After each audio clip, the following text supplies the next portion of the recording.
എന്റെ മകളെ വീണിട്ട് ഇങ്ങനെ അട്ടഹസിക്കരുത്. വന്ന് പിടി. കഷ്ടപ്പെട്ട് മേക്കപ്പ് ഒക്കെ ഇട്ട് ഒരുങ്ങി ചിരിച്ച് ക്യൂട്ട്നെസ് മെഴുകി കാവടി തുള്ളി പോയ പോക്ക് വീണ് പരിക്കായിട്ട് തിരിച്ചു വരുമെന്ന് ഞാൻ ഒരിക്കലും വിചാരിച്ചില്ല. രാവിലെ എരുമേലി വരെ പോവാണേ.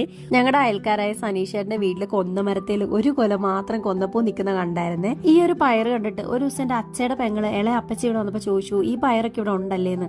ഇത് തോരൻ വെക്കുന്നതാണ്, ഞാൻ ഇതുവരെ കഴിച്ചിട്ടില്ല. ചിറ്റ പറഞ്ഞ് എനിക്കറിയാവേ. നമ്മുടെ പുലിക്കുന്ന് ടോപ്പിൽ ചെറിയൊരു മൈതാനം പോലെ ഉണ്ട് കേട്ടോ.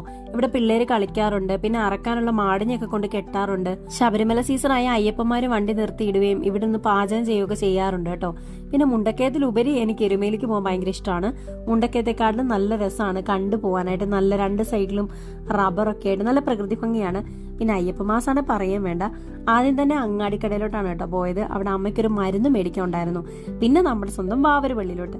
വാവരുപള്ളി ചെന്നുള്ള തിരക്ക് നിങ്ങൾക്ക് അറിയാലോ. ഈ സൗത്ത് ഇന്ത്യയിലുള്ള ഒരുവിധപ്പെട്ട ഭക്തരായിട്ടുള്ള പുരുഷന്മാരെല്ലാം നമ്മുടെ കേരളത്തിൽ വരുന്നത് നമ്മുടെ അയ്യപ്പനെ കാണാനാന്ന് ഓർക്കുമ്പം അഭിമാനമാണല്ലേ. പിന്നെ ഇവിടുത്തെ വാവരും അയ്യപ്പന്റെ സൗഹൃദം, നമ്മുടെ കേരളത്തിന്റെ മതേതരത്വം, ഇതൊക്കെ എന്ന് പറഞ്ഞാൽ നമ്മൾ സ്പെഷ്യൽ ആണല്ലോ. പക്ഷെ ഇവരിവിടെ വന്നിട്ട് അതൊക്കെ ഇവരുടെ ജീവിതത്തിൽ ഇവർ പകർത്തില്ല. ഭക്തിയുടെ പേര് വരുന്നു, തൊഴുന്നു, തിരിച്ചു പോകുന്നു, അത്രേ ഉള്ളൂ കേട്ടോ. പിന്നെ എല്ലാ വർഷവും ഈ ഭക്തജനങ്ങൾ വരുന്നതുകൊണ്ടാണ് നമ്മുടെ സീസണലായിട്ടുള്ള ബിസിനസ്സും കാര്യങ്ങളും ഒക്കെ വളരുന്നത്. അതിന് നമ്മൾ ഈ ഒരു സംസ്ഥാനത്തിനോടൊക്കെ നന്ദി പറഞ്ഞേ പറ്റുള്ളൂ. പിന്നെ വെറും 2 മാസമേ ജോലി ചെയ്തിട്ടുള്ളതിലും ഈ എരുമേലിലും എനിക്ക് ഒരുപാട് ബന്ധങ്ങളും സൗഹൃദങ്ങളൊക്കെ ഉണ്ട് കേട്ടോ. അതാണ് ഈ പച്ചക്കറി കടയിലെ ചേട്ടനും ഈ അണ്ണനും ഒക്കെ കേട്ടോ. മീനും പച്ചക്കറിയൊക്കെ മേടിക്കാൻ നമുക്കും ഒരു സ്പെഷ്യലായിട്ടൊരു കട കാണുമല്ലോ എല്ലായിടത്തും. പിന്നെ ഞാൻ നമ്മുടെ പെറ്റ് ഷോപ്പിൽ വന്നായിരുന്നേ. പെറ്റ്സിനുള്ള ഫുഡ്, അതായത് കുട്ടുവിനും മിക്കിക്കും പൂച്ചക്കുഞ്ഞുങ്ങൾക്കുള്ള ഫുഡൊക്കെ മേടിച്ച് തിരിച്ചു വരുമ്പോഴാണ് ഞാൻ നടുവും തല്ലി ബസ്സിൽ വീണ് നാണം കെട്ട്. അമ്മ പാത്രമൊക്കെ കഴുകി തോരാൻ വെക്കുന്ന ഒരു ബേസിനുണ്ട്, അത് ഞങ്ങൾ പൊട്ടിച്ചു കളഞ്ഞു.